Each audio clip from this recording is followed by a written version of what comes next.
miserable day for Lewis Hamilton. Stop talking to me while I'm in the frickin' battle, man. Jeez. They are fighting over last place. Dark, dark days for McLaren. Max will do anything to win. For you to catch up, you have to start taking a little bit more risk. If you overdrive the car, you're going to make mistakes. Lewis Hamilton's struggle at Ferrari was clear across the whole 2025 season from the get-go. Outqualified more times by his teammate Charles Leclerc, 6th in the standings. Something was clearly off. Lewis Hamilton, Formula One world champion. Lewis Hamilton, champion of the world. Lewis was just dominant. The most naturally talented driver that I had worked with. Whatever I say now, it wouldn't give it justice to how good he is in many things. Hamilton was incredible at Mercedes, but he recently described last season as the worst of his career. This is a nightmare. I've been living it for a while. I don't have the words to describe the feeling I have inside. So does that problem point towards Ferrari's engineering or the car design? Since the hybrid era started, Lewis has been less comfortable with the cars, and you've seen his teammates get a lot closer. And then the other thing is it is a big change in environment. The environment within Ferrari is very, very different. So there will be, for sure, technical differences, right? The way they approach a weekend, the way that they set the car up. And in fact, there's a very particular way of doing things. So all of that suddenly feels uncomfortable. Carlos Sainz, who spent years at Ferrari but has now moved on to Williams, has bounced around various different setups, sometimes feeling valued and sometimes not. Every athlete to thrive, they need to be in a team where they feel loved in a way, or they feel everyone is behind them. I ended up in Ferrari a bit. We need someone to partner Carlos. Okay, everyone knows Charles is going to get full attention and you're just going to be a bit in the shadow.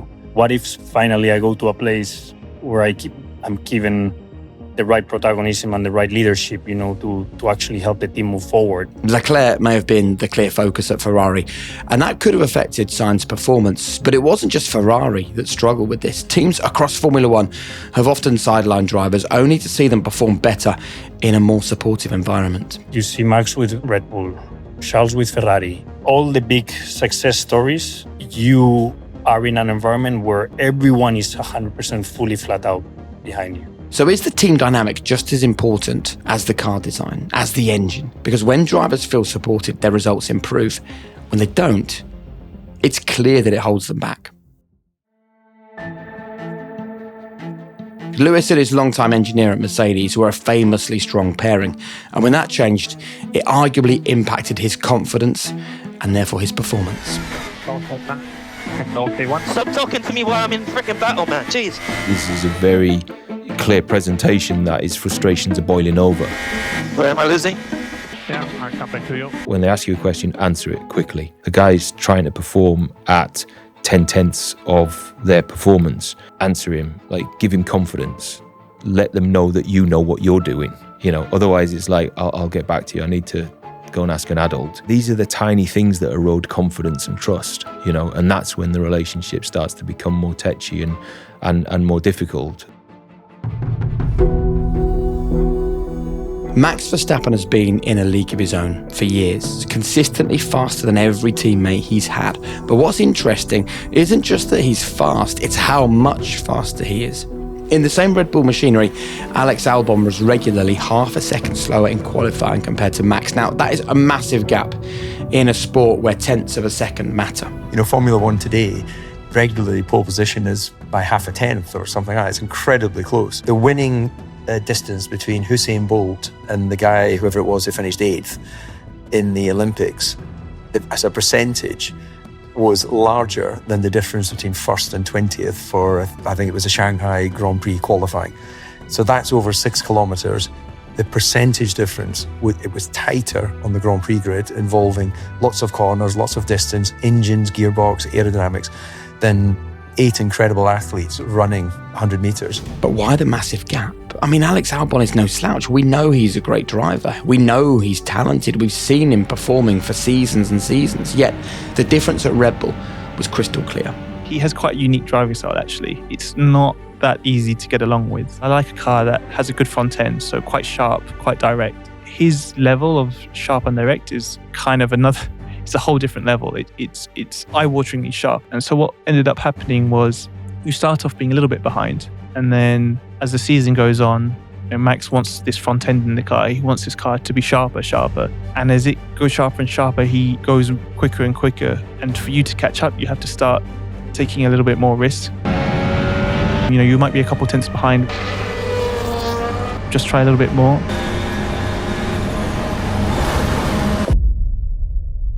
I guess you've seen drivers just get themselves into their own headspace and a real muddle. Are you okay? I'm fine.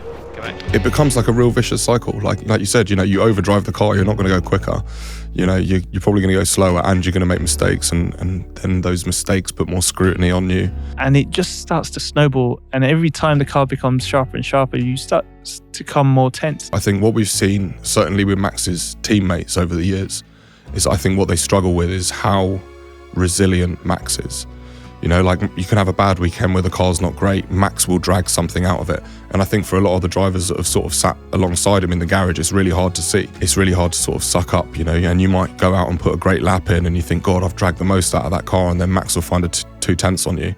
And I think mentally it really takes its toll on people around him. Could it be the driver's talent, mind games, or their natural fit with the car's setup that actually gives them the edge? That complexity is where things start getting interesting. Drivers like Verstappen, Hamilton, Schumacher and F1's greats don't just drive fast. It's not just raw pace. It's not just confidence. They're also able to squeeze a little more out of the car just when it matters, lap after lap.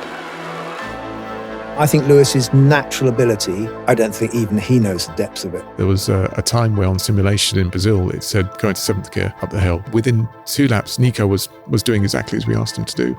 Within 2 laps, Lewis went, this doesn't feel like, back down to 6th, and was finding a 10th there. And it took until the end of the session before Nico saw the data and saw that. He's this optimizer that he'll use data as a starting ground, but he's got a feel beyond anything else for it. Max will do absolutely anything required to win. It almost feels as if he can drive the car on automatic. He doesn't, of course, but he can drive the car and has so much processing power left over that he can then think a lot about how he's driving the car, how he's looking after the tyres, what he might need to do on the settings. Max would be there, he'd be leading a race, he'd be setting fastest laps, and we know from his radio that he's driving around and he's watching the screens. He's watching the race and other things that are going on. So before a safety car's called, he's seen a crash that's happened on the screen in another part of the circuit, and he's like, right, well, let's be ready to pit or whatever. There could be a safety car here. What are we doing? And it's just, like you say, that spare capacity to be doing all of that, talking on the radio, and still find time to sort of be looking over here while he's driving and sort of seeing what else is going on in the race. Yeah, it's something else. In the car and outside of the car, he was just incredible. Great personality, how he was able to motivate the team, to give the commitment of his life. Physically very strong, how he was able to use the tires and the suspension, the loading a car, using just physical power to drive the car. And then his talent included and how he was thinking, how the balance in the car. The car control, what he had was amazing. He knew how to extract every millisecond out of himself and every millisecond out of the team. He would work as late as he needed to, every hour he needed to. That was how he operated. But it's not just the physical side of racing. It's also the mental game. He was quite adept at dismissing you to the press. And, because I'd endured a lot of his comments, that were not so flattering about me. And I, like a fool, rose to the bait. It wasn't about just winning the race. It was about breaking his competitors down before the race had even begun. I mean, it's odd because in driver briefings, he and I would have conversations or discuss things, but he was very aloof. He's able to cut himself off, so you couldn't get any connection at all, human connection with him. The greatest drivers don't just push themselves, they push the car to its absolute limits. But here's the catch. No matter how mentally sharp or strategic you are, you can only push the car so far. And that's where the fatal flaw comes in. What if, no matter how good the driver is, the car is the one that really decides who wins? Switch the car, we're going to have to retire. You know when you find something that just fits right into your routine and you think, why was I not doing this sooner? Well, that's how I felt when I first came across the Boncharge infrared sauna blanket. Now, if you follow me on my socials, you know I'm a pretty big fan of saunas. But I also know that sometimes they're just not the most accessible things. I mean, I travel a lot, for example.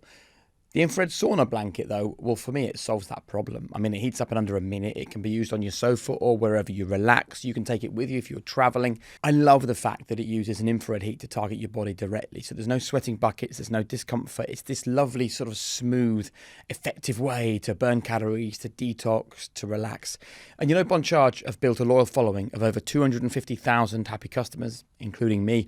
And when you're talking about something that gets those kinds of results, I think it's important to listen. So if you're looking for a way to make your recovery easier, a bit less of a chore, then maybe check out Boncharge. Head to boncharge.com and use the code HP15 to save 15%. That's the code HP15 for 15% off at boncharge.com. Trust me, it's worth a look. If the best drivers can think faster, prepare harder, and squeeze more out of the car than anyone else, then why don't they always win? Let's take a step back. Switch the car, we're going to have to retire. It's just going from bad to worse, isn't it? That's the fourth time this year that McLaren have had a double retirement from a Grand Prix. Dark, dark days for McLaren. McLaren had world champions Fernando Alonso and Jenson Button, yet they ended the year outside the top 8 in the Constructors' Championship and never once reached the podium. They had the drivers, but they just didn't have the car.